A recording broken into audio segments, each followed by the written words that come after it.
This is Scratch Your Own Itch, the one show that delivers the conversations that we're afraid to share, but need to. This show is all about creating a life worth living. I'm Logan Tyler Nelson, and I'm your host.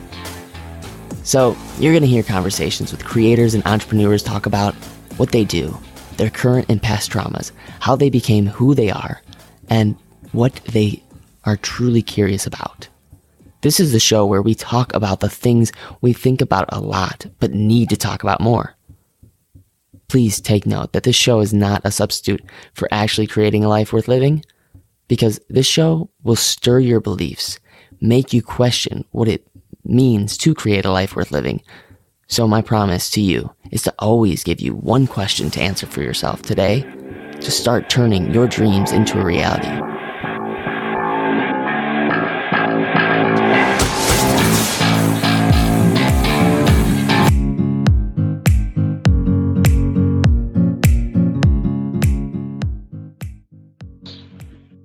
All right, check. Hello, ladies and gents. Thank you so much for listening to this podcast, because I know you can be listening to so many other things, but you came in today to check out this show. Maybe you came here because of some clickbaity title. Maybe you came here because of the guest that I have. Maybe you came here because you just need to scratch your own itch. And I want to let you know that you're listening to this for a reason, not just by accident. Like, this is for a reason. So make something out of it. I mean, I'm super thrilled to have you, because I know for a fact that my guest today, Curt Mercadante, is one wicked awesome dude. A little bit about Curt is he's an international coach and speaker who helps people live the freedom lifestyle. And we're going to go into what exactly is the freedom lifestyle and what he does and who he is. So, without further ado, give a warm welcome to the one and only Curt Mercadante. Thanks for that introduction, and I really appreciate it. I've been following you and connected with you on various social media sites for a while, and you always have very entertaining Facebook posts. So I appreciate that. Dude, of course. Trying to turn one frown upside down a day. Trying to be the best part of people's days, and I think that. Yeah, likewise, my friend. It's really great to connect, but some people don't know who you are, and they don't know what you do, and I think that it would be really cool to kind of give a short story about what sums up Curt Mercadante and has maybe a little golden nugget of a message to why he does what he does. Sure. Yeah. So I've created 3 businesses. They've all done 6 figures in year 1. I had a real successful 7-figure PR and ad agency, and it was just one person. So that was some decent money. And I shut it down at peak revenue because I was unfulfilled. And that came after several years of anxiety attacks, stomach pain so bad I was rolling around in the fetal position, working from home and still not seeing my wife and kids enough. And when my father passed away in 2012, he had done some really cool things, worked on the space program, helped design fighter jets, led the team that designed all the electronic switches on the Boeing 777. Yet at his wake, no one mentioned his career. It was all about what he did as a husband and a father and volunteer. And, he was at my track meets and cross country meets and all that good stuff. And it really dawned on me that he had set this example, and here I was not following it. And so that really started a journey to find fulfillment in that. Listen, I had some financial freedom, but something else was missing, and I no longer wanted to wait for it, but I didn't know what that was. And around that time, I had started coaching people as a side hustle, and I fast realized that on the days at which I coached people, that gap that I had inside of me was full. And I realized that I really didn't like what I was doing with my agency. I really loved coaching. But I was afraid to leave, right? Because the money was good, and we had a mortgage, and we had cars, we have all this. And that went on for a few years until it just all came to a head. And one day I just upped and shut down my agency at peak revenue overnight and had to really make the coaching thing work full time. And so for the past 2 years, I've been coaching, speaking around the world, and really trying to get people to live the freedom lifestyle where They might be an executive who's making some good cash, but their health and fitness sucks. Their mental health sucks. Their relationships are horrible. And, when I ask them, how's your relationship? And they have to think about it and pause, like if they're married, right?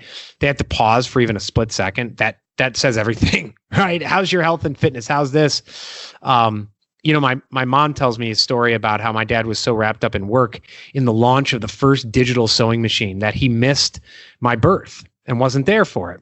Now, he changed after he lost his job in the 50s and the last 20, 30 years of his life, he was fully aligned in his life. He aligned his work, family, and self. And that's where I want to get people to be, where they're not missing the times, not only in their own life, but the most important times in the life of the ones they love, and that they align. Listen, there's nothing, I'm a capitalist free market dude, so nothing wrong with making a lot of money, but make sure that you're not ignoring the other parts of your life as you do it. And so I like to help people live that freedom lifestyle, a life in which they're fulfilled and in which all three facets of their life are firing on all cylinders. Man, that is incredible work. It's really Thank you. Crazy. You're welcome. I think it's really crazy though that that I think people become life coaches because there's very little authority that needs to be reckoned with to become one. Like you don't have to go to graduate school. You just kind of like become one. What do you think is sort of a couple of myths that you'd like to dispel for people for what coaching really is? Yeah, certainly. I mean, it's not, coaching is not, we're not doctors, we're not therapists. It's just like a track coach, right? It's someone who can help you discover what's within you and get the best out of you and maybe motivate you, help you put together a roadmap. But in the end, you got to run the race. You got to do the training. There's some people who I think, mistake a coach for someone who you're the coach, you're the track coach, you're going to put them on your back and run the race for them and do the training for them. But in this society where everything can be solved with a little pill, I think people want some quick outs. They want to be able to take the pill and ease the pain, literal pain, mental pain, or figurative pain. I think to your point, though, there's a lot of people who are full of shit out there. And, there's one guy who I know would constantly reach out to me for help. And I know he would reach out to other coaches for help. And his business idea was never coming to fruition. He was always scared to escape his current job for fear. He would talk to us about how he just felt so poor about his life. And next thing I know, he's getting a certification to become a coach.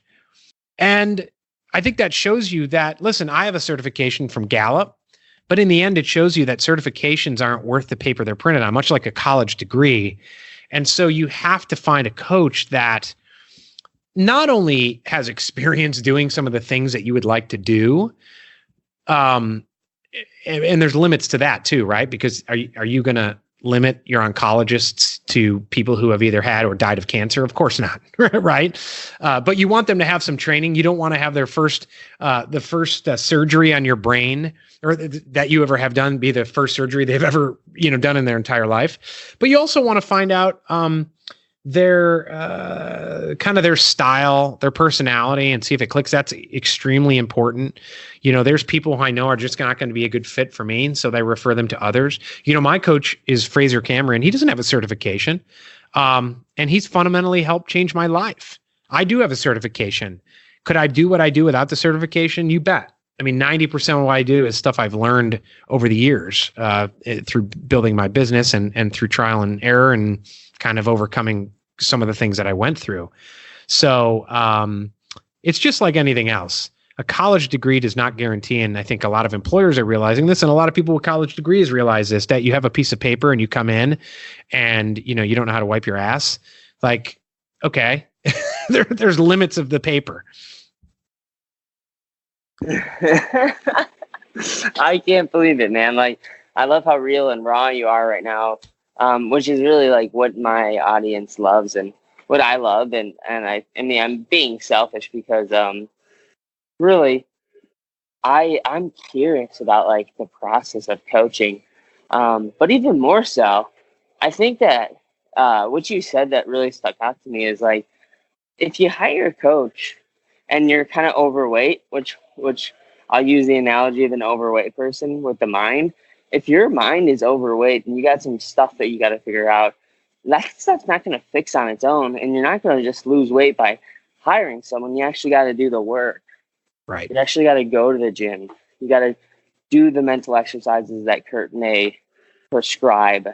Because we're on this topic, and then we'll kind of pivot into what I want to call about LinkedIn tips and stuff like that.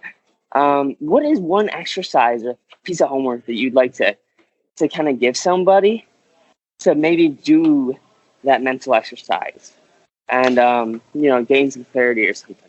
Yeah. So a lot of people feel like something's missing and they don't know what it is. And they've been searching for work-life balance, which I think is total BS, right? Because, you think of a tightrope and you're trying to balance on the tightrope, right? That's not good for anyone if that's how you're living your life. Or a lot of people look at balance as, I'm going to put my head down. I'm going to ignore my relationships and my self-care for a couple of weeks. And in the end, it'll all balance out because I'll come up and I'll take a day off. Maybe we'll go on a small vacation. But then the weeks turn into months, turn into years. Then it turns into when I'm 65, it'll all balance out. But like just in my own family and my own circle, like people get to 65, knee replacement, heart attack, cancer, stroke, whatever it is. And there's no guarantee that we're going to be here in 20 minutes from now, much less 65.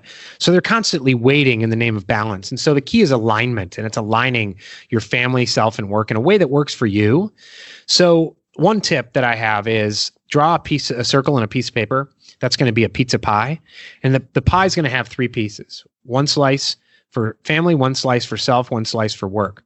And draw each slice. The size of it has to be in direct proportion to the amount of time and mind share and worry and anxiety you give to each area. So like if you work 40 hours a week, but you spend your entire Saturday, even if you're at your kid's soccer game, thinking about work and worrying about work, like count that into the size of the slice, right? So you make those slices. Then you redraw those slices right on top of that initial pizza pie, how you would like the size of each slice to be. If you had a magic wand and waved it, right? I've never had anyone who wanted a bigger work slice.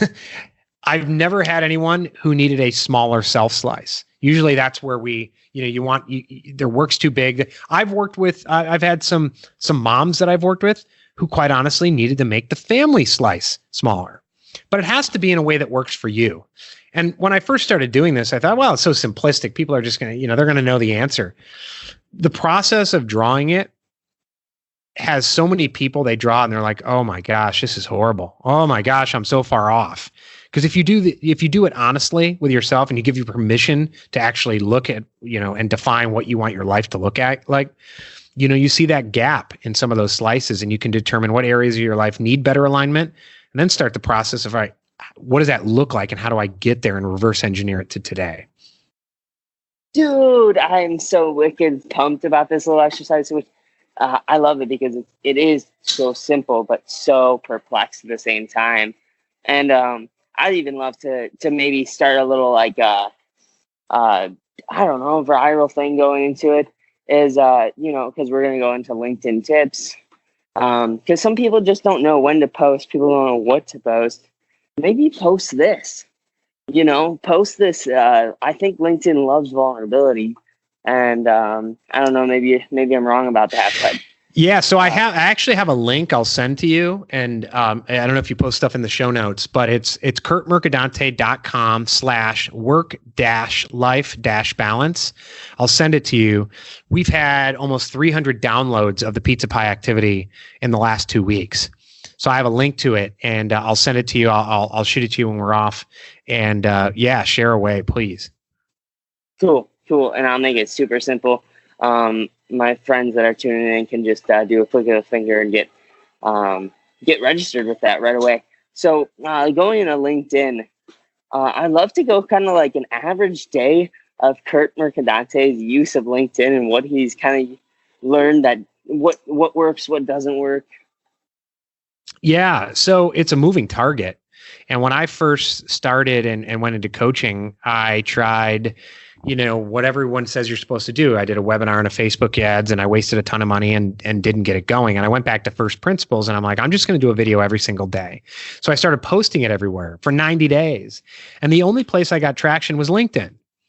And I started getting, after about 60 days, inbound customers from LinkedIn. They would watch my video, and I said, if this sounds like you, and if you want to fix it, send me a message. And so it grew over the past year. And it's easy to become a slave to the algorithm in any social network. And so, I'd post videos, and it was like between April and July, like I was getting some videos, 400,000 video views, and then 20. And it was like every time I posted, oh my gosh, it's great.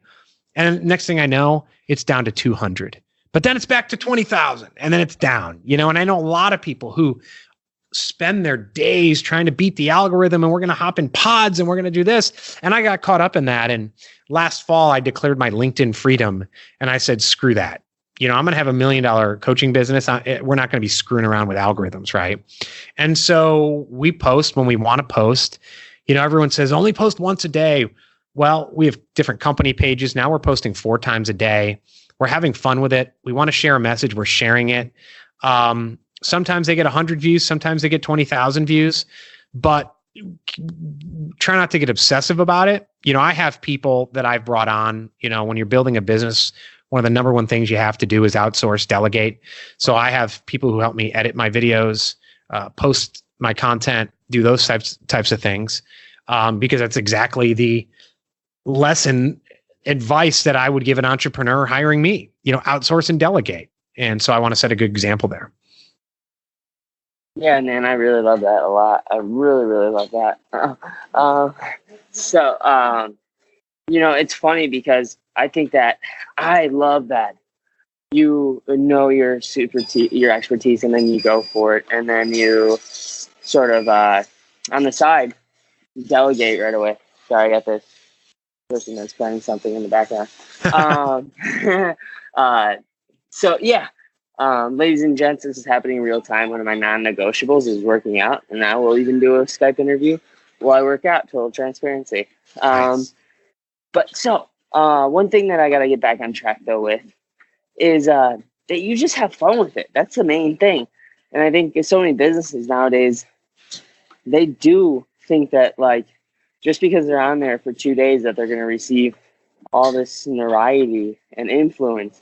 And it takes time. So what sort of like time would you recommend for people spending on LinkedIn? And like even more so, what techniques are you using?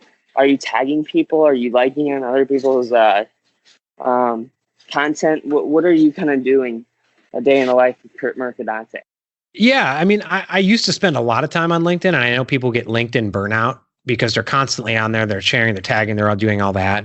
I mean, I try to spend like a half hour in the morning, half hour at night. Sometimes if I'm sitting in a doctor's office, I'll go through and I'll engage with people.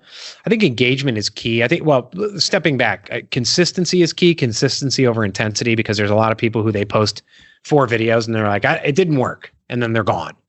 Right? You remember when I started, I did 90 videos in 90 days. Now I'm posting 4 times a day. Not necessarily video, but written posts, other types of posts. It's that consistency that can build trust with your audience because they see you there every day. It can help build authority too. If people start to believe what you say and they check you out and they do those types of things and they're like, yeah, he knows what he's talking about. It takes consistency to do that over and over and over again. And I've seen people over the past year who were so into LinkedIn and they've just disappeared.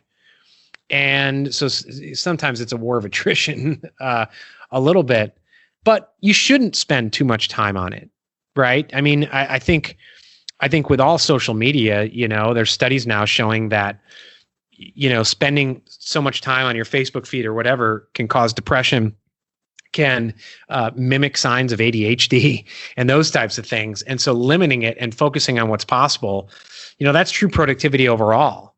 I know that after like a half hour of engagement, there's no real beneficial effect. It just is activity without progress. And so I do what I can. A lot of people tag me in posts. Sometimes I don't see it. Sometimes I don't know it. Sometimes it's not relevant. They just kind of want to tag me and hope I comment so they can get some juice from it. But I do have a lot of people who tag me who I've interacted with before, and I try to go there, like, comment on their stuff. That not only helps build reciprocity and community. I actually get a lot of traffic, not even from my posts, but just from commenting on other people's posts. So it's very important, but don't get so hung up in, I know some people are like, oh my gosh, I get so hung up in, I can't keep up with the tags and everything. If it starts to get stressful, stop it. Just don't do it. I love it, man. I love it. You really speak to people's hearts, I think. So I want to acknowledge you for that. Like, Thank you. you have a really great day, a great way of doing it. You're very welcome.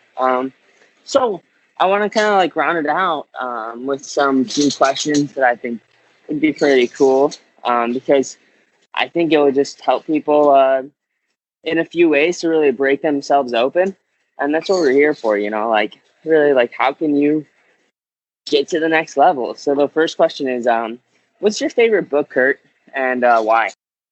Yeah. So my number one favorite book that I always recommend to people, and a lot of people have read it, but it's worth rereading, and I reread it all the time, and I keep it near me because it's kind of like a little, when I need a little reminder, is 4 Hour Workweek by Tim Ferriss. And when I first read it, it was at a time where I was like, oh, I'm going to implement this. But I was so trapped when I ran my agency that I didn't know how, or maybe I knew how, I didn't have the courage to do it, right? And now I use those principles every day of the week. But it's great for entrepreneurship. It's great for people who work in a 9-to-5. Hell, he even talks about outsourcing and hiring freelancers if you're in a 9-to-5, because if you can pay someone $30 to do something that's going to save you 2 hours of time, then you look great to your boss. That's going to lead to a raise. That's going to lead to a promotion down the line. And so it's not just for entrepreneurs. It's for everyone.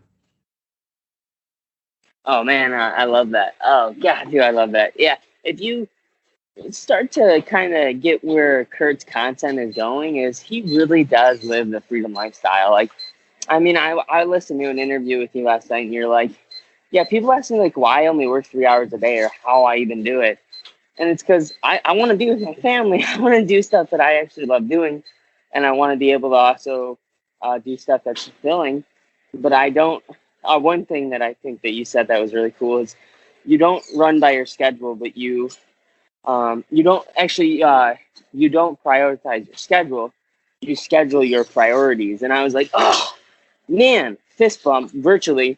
So I love that idea that, look at what your priorities are at the end of the day. Second to last question is, if people want to find more of you, where can they find you? Yeah, you can go to my website, curtmercadante.com. And we just relaunched it. There's more content going up there. But from there, you can find your way to all my social networks, my online courses, all that good stuff. Sweet. Last question that I got for you. We already gave some people some homework, but I think it's never too bad to have a couple of exercises to do, just because I think it'll help them out. What's a self-inquisitive question that you like to ask yourself every day? Yeah. So a question I like to ask myself when I wake up, because the stories we tell ourselves and that self-talk is so important. And there's a lot of people, and me included, who wake up and the first thing we think is, oh, I got that damn conference call today. Oh, I got to meet with so-and-so today, right? That ruins your whole day because it's the story you're telling yourself. So instead, try this. Wake up in the morning and say, what's awesome about today? And what could make it even more awesome? That's a different way of saying, it could be more awesome if I keep that meeting with that jackass to 5 minutes instead of 20 minutes, but you look at, start with, what's awesome is I'm above ground instead of 6 feet under. That's pretty good. I'm going to spend time with my wife today, or my kids, or my husband, or my spouse, or my partner, whoever it is. Start your day with that.